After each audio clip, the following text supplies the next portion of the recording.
Welcome to Dave's Cooking Show, and for you today, we're going to have some smothered pork chops. First thing we got to do is make the seasoning mix for them. So that's 2 teaspoons of salt, 1.5 teaspoons of paprika, 1 teaspoon of pepper, 1/2 teaspoon of garlic powder, 1/2 teaspoon of onion powder. We'll also need 3/4 of a cup of flour, a large onion, 3 cloves of garlic, a few other things. I'll stop now listing ingredients.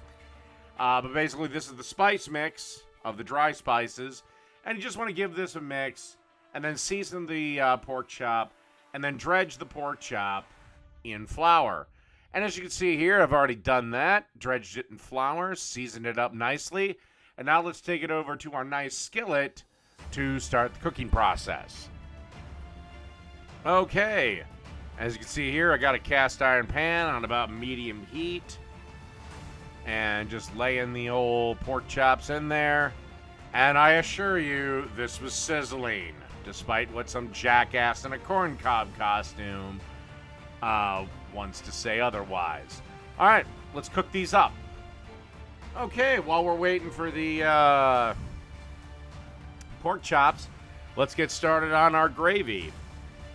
Basically what you have here is 1 large onion that I've sliced up. And I'm going to start sweating it in the pan. Oh, by the way, this pan is over a medium heat. Okay, and as you can see, the onions are starting to caramelize a bit. Now let's add those 3 cloves of garlic that I mentioned earlier.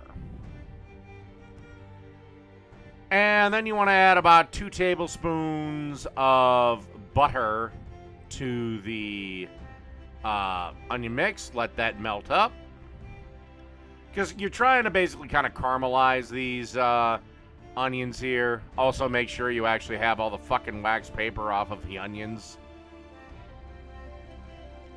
And then you want to add 2 cups of chicken broth. I just decided to guesstimate it here.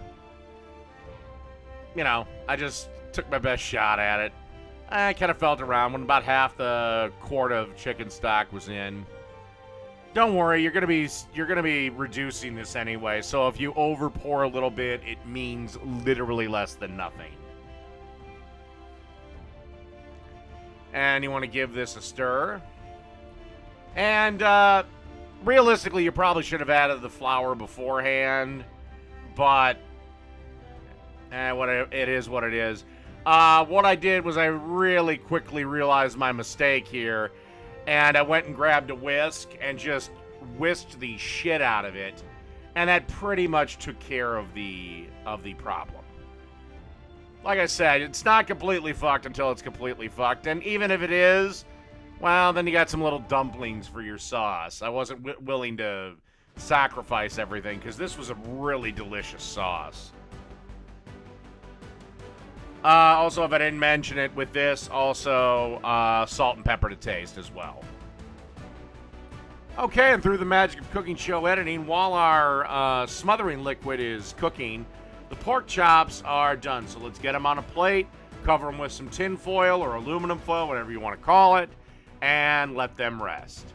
Okay, I didn't actually record it, but after about, let's say, 15 minutes of simmering, turn the sauce to low and add 2 tablespoons of buttermilk to it. And I gotta say, this smothering sauce was absolutely delicious. This pork chop was delicious, cooked perfectly. So, yeah, smothered pork chops. Done.